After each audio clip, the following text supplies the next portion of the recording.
Hello ladies and gentlemen, my name is Brett Keene from God TV Radio. Make sure you check out my God TV Radio International channel and my Brett Keene Superstar channel, including my gaming channel, Games You Love, where we talk about the latest updates.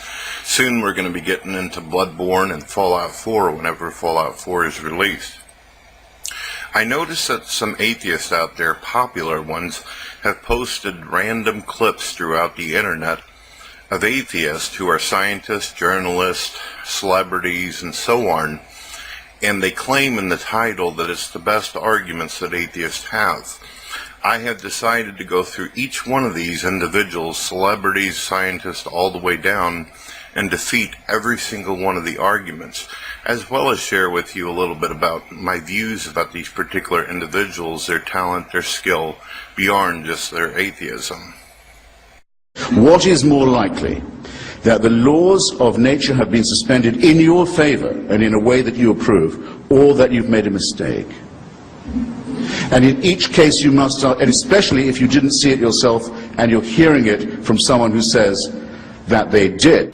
Obviously he's talking about religion and hearing different witness testimonies and such.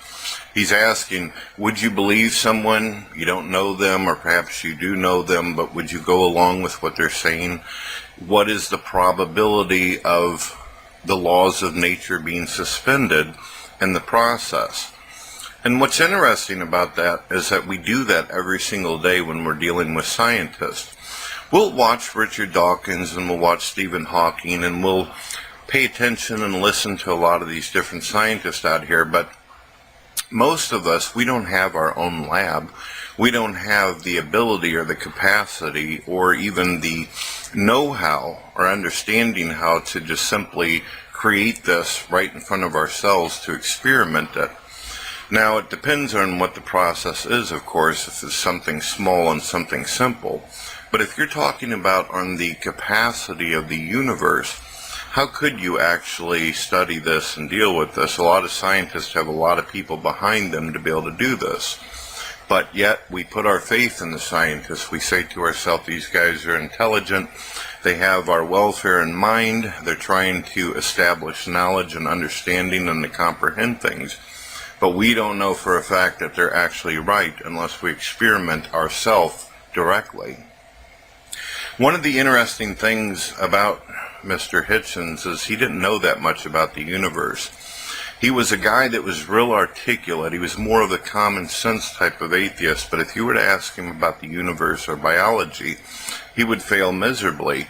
His big debates weren't based upon evolution or the universe or the origin of life. Most of his arguments, if not all of them, were emotional arguments. Why would you believe in a God that burns you in hell? Why would you believe in a God that has what he referred to as condoning or allowing genocide or death or destruction in the Bible? Why does God allow evil? He also wrote a book called Why God is Not Great or something like that. I can assure you that God is greater than Hitchens could ever possibly be. Hitchens can never be able to state that he's ever created a universe or even did anything such as the process of evolution, whether you believe in it or not. The other thing that I find interesting too is, being that Hitchens was such an intelligent man, I found it kind of funny that he got himself into vices and he got himself into things like alcohol. Every time he debated, he had to have alcohol with him every single time, liquid courage to do what he did. I wonder if he would have been the same man if he would have simply been sober. Either way, I still admire him for what he was about. But I'm going to point out something really strange about his question that kind of shocks me. He proves that he doesn't know anything about the universe whenever he says things like suspending the laws of nature. Did you know that according to science, the very universe that we live in was created within a trillionth of a second? Before the laws of nature even existed, this was during the time before the acceleration and expansion of space, this would have meant that it suspended the laws. In fact, the laws didn't even exist before or prior to the Big Bang. The laws laid down just like time, linear, as the universe expanded outwards. We base our laws on what we know now, but before this, the reason why we'll never come to the conclusion or understanding of the beginning is because there's no laws in nature for us to mathematically deduce from. So if anybody who's debating him were aware of this, this would have been an easy question to destroy. Let's go. And why should they take offence that I don't believe in their God or any other God? And I'd say to them, you know, tell me the reasons why you don't believe in all the other gods, and that's the reason I don't believe in yours. And I've got nothing against people believing in God at all, you know. In fact, if it, you know, did make you a kinder person, if you only did good things in his name, then great, you know, but there's the rub. It's when I see some of these religious fundamentalists saying that they've told their 5-year-old children that if they turn out gay, they will burn in hell. That to me is child abuse. Well, it's obvious that Ricky hasn't talked to a great deal of God believers out there. As most of you know, Ricky is a comedian. He's also been on Sesame Street, and he's also starred in a couple movies, small parts. But I think one movie he was the main character, a movie where he tried to make a philosophical discussion about why it's okay to lie in some situations to protect yourself. Fine, whatever.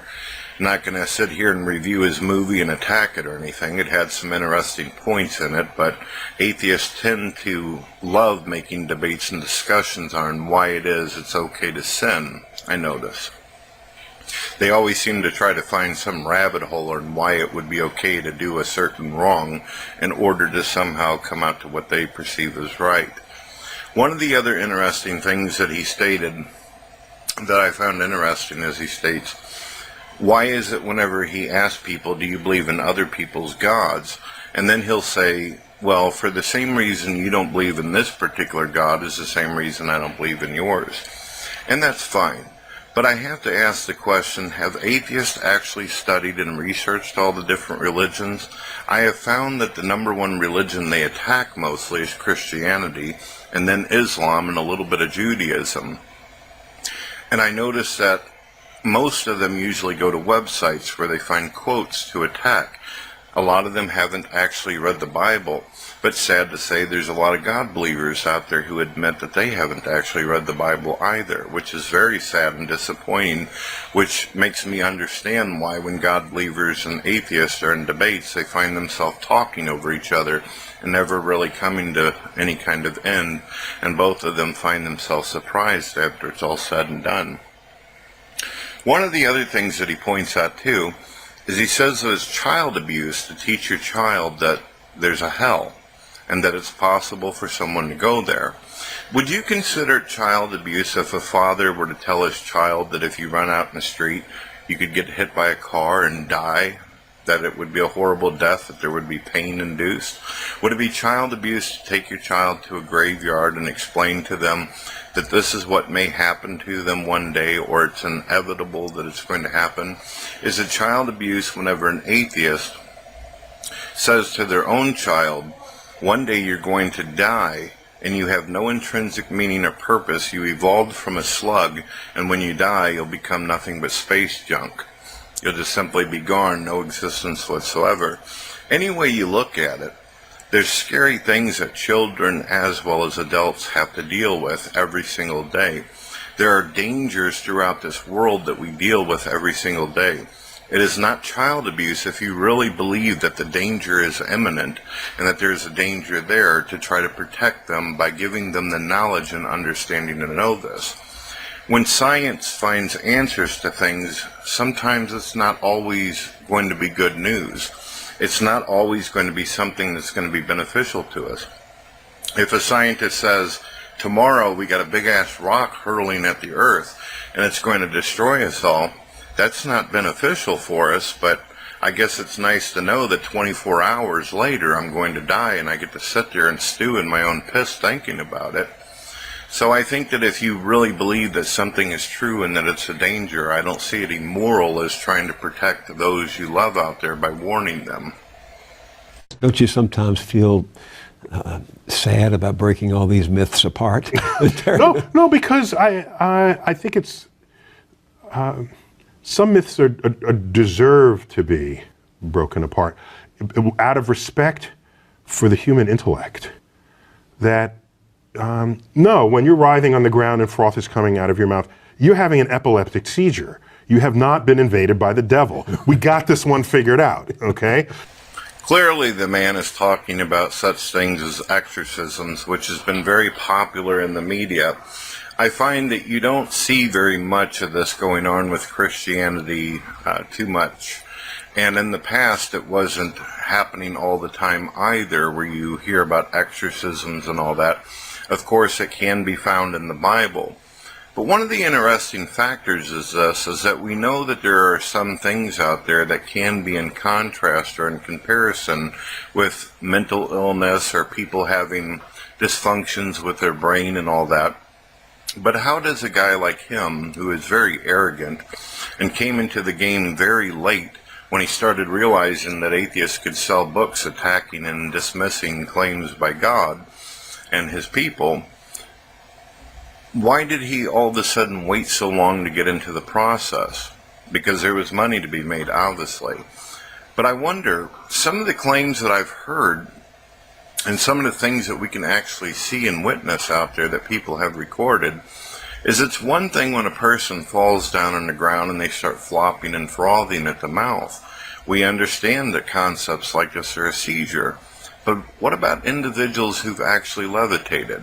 What about individuals who've actually spoken different languages when they had never prior actually been able to come to the understanding of it?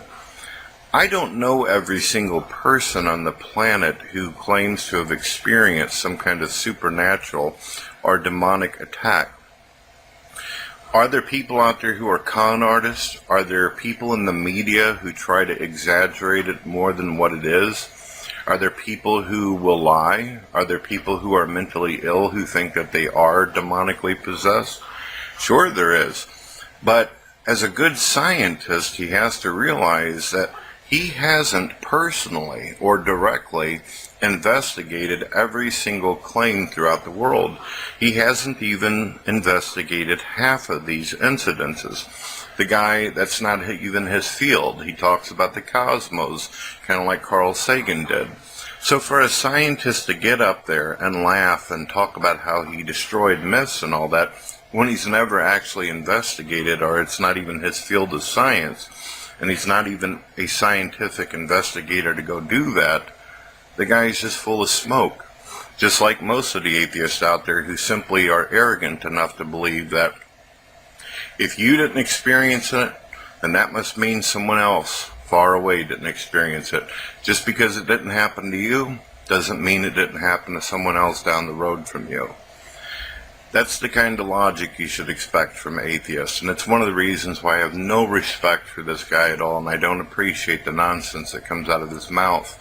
And I've seen him get his ass stomped repeatedly in intellectual discussions because he's so arrogant, with no humility, doesn't think before speaking. It's just a spanking waiting to happen.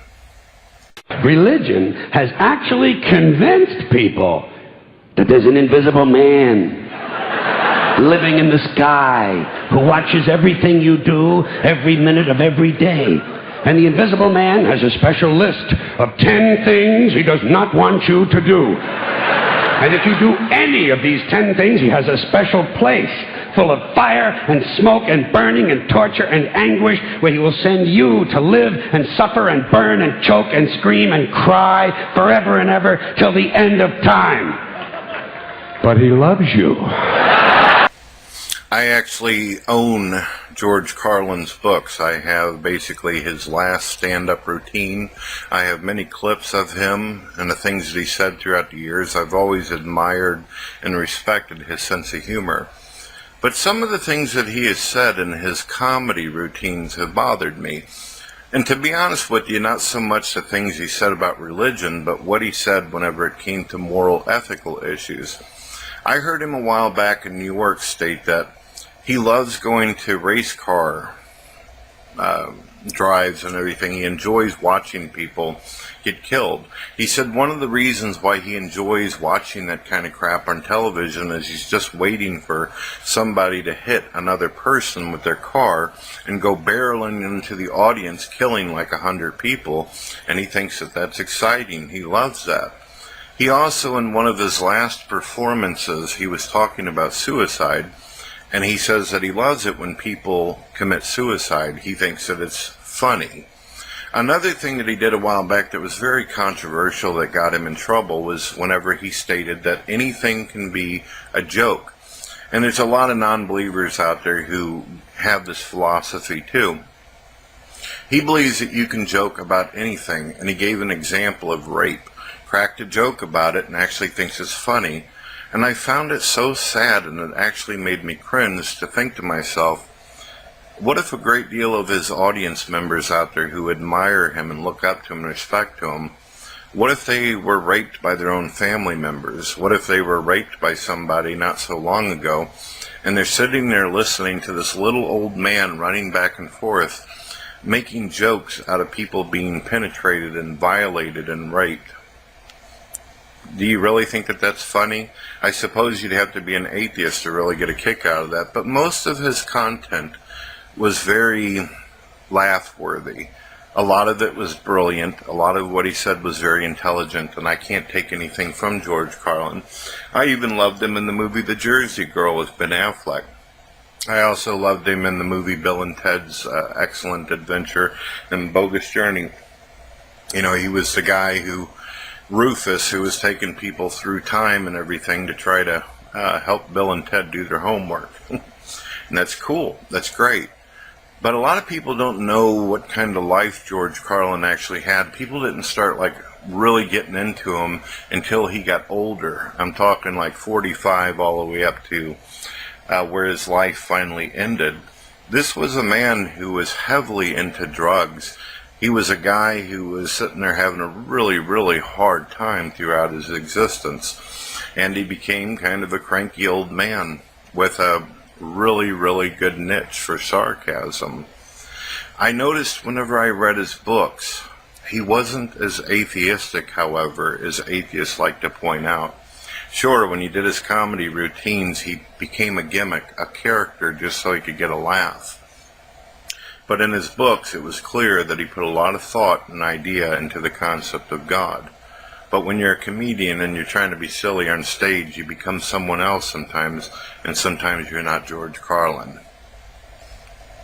God that our neighbors believe in is essentially an invisible person. He is a creator deity who created the universe to have a relationship with one species of primate. Lucky us. and he's got galaxy upon galaxy to attend to, but he's especially concerned with what we do, and he's especially concerned with what we do while naked. Meet Sam Harris. Like George Carlin, he likes to crack jokes. He wonders to himself why it would be that a God would be concerned about what we eat, what it is that we wear. Why would a God who created an entire universe be concerned with what some human being does sexually or what his diet is? Interestingly enough, if you're a father, do you not care about what it is that your child eats? Do you not care about your health and your body and what you put into your mouth? As a father or a mother, do you not sit there whenever your child is old enough to understand or comprehend or old enough to consciously be aware of what you're speaking of? Do you not explain to them the dangers of sex, such as diseases that will kill you if you sit there and have sex with the wrong people? Or perhaps, sex with people and then reproducing a child at a very young age, and in the process your entire life is set to take care of that child forever, until you or that child dies.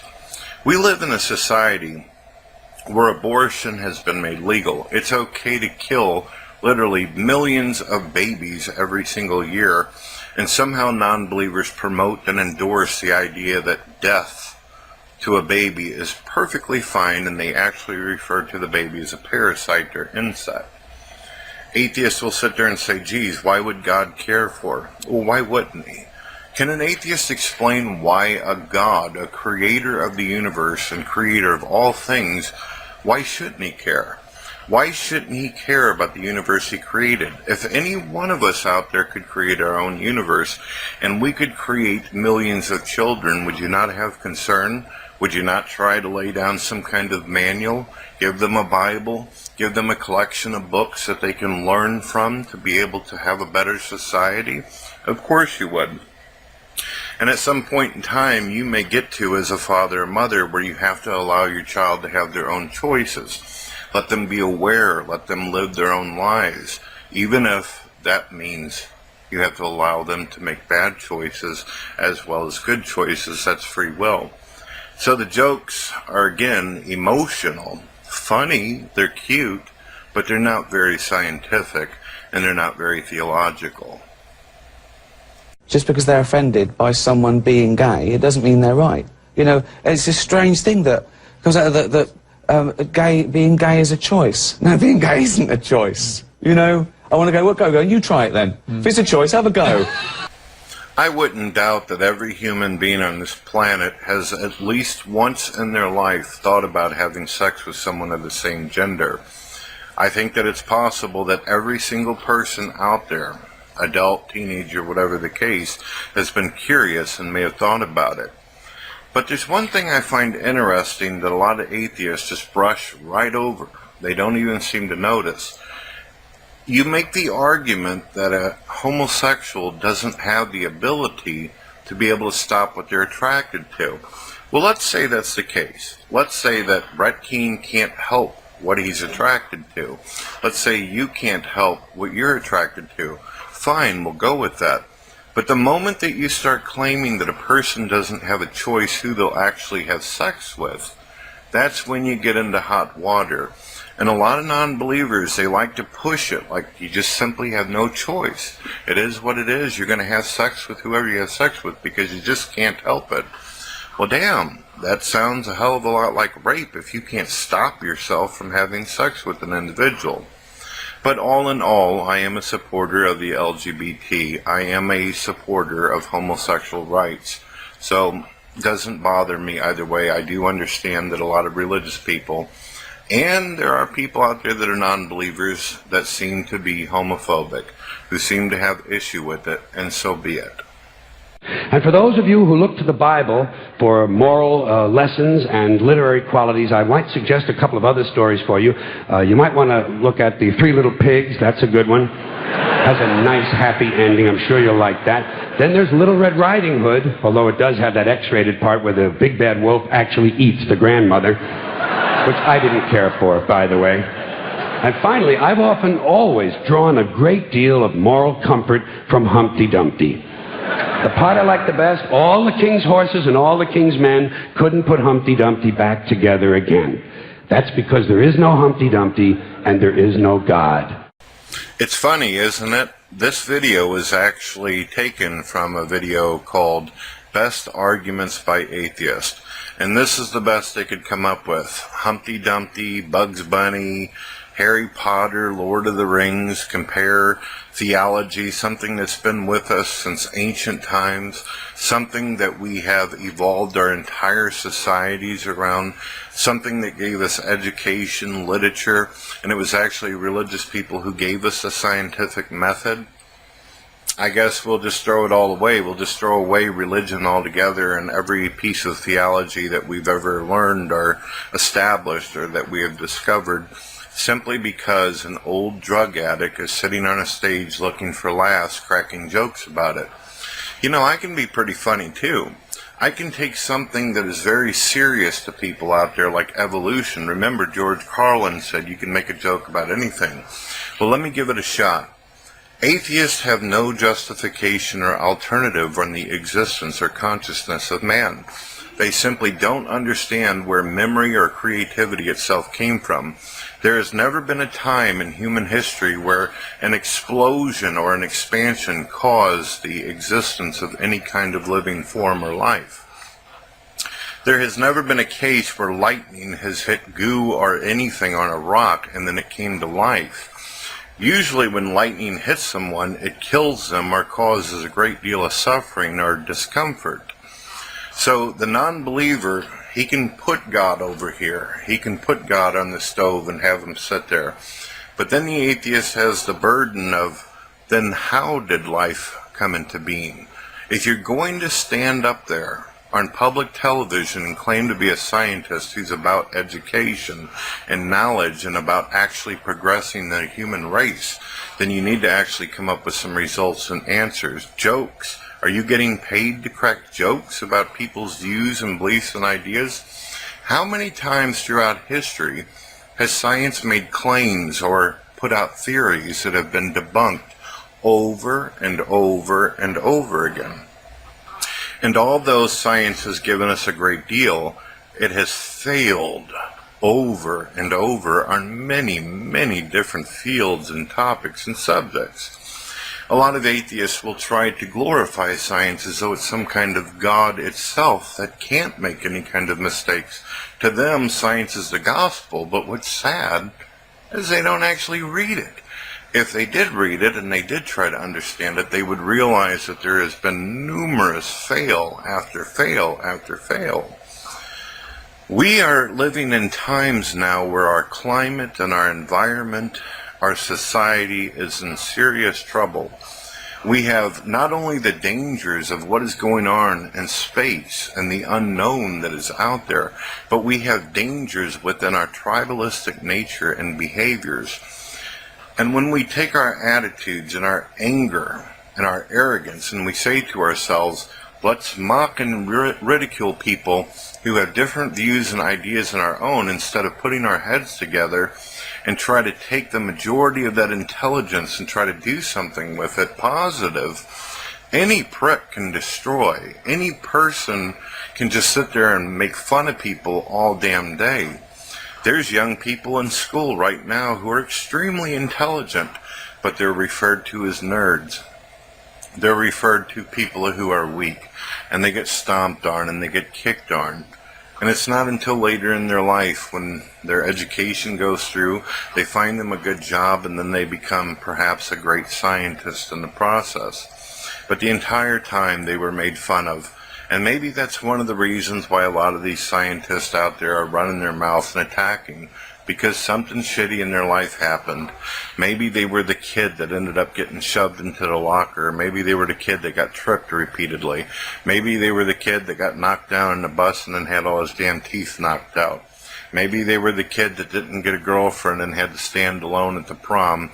Now they've become a scientist, and now they feel self-important, better than the rest of the human race. Well, if that's the case, that's not really a contribution. These jokes and these nasty-ass remarks, this is no different than some damn monkey that's slapping another monkey on the head because it wants to show how tough it is. I want to see some damn results, and I'm willing to have patience and still continue to have faith in science. But I will not have faith in men who simply dismiss things because they can't explain it. That's not scientific. Peace out, ladies and gentlemen. You've been listening to Brett Keane from God TV Radio. My name is Dawn Keane. Please check out our new channel, God TV Radio International Network. Also, check out our gaming channel, Games You Love. You can follow us on Google+, Twitter, and Facebook. Links are in the description. Please don't forget to subscribe, comment, and rate. Have a good day.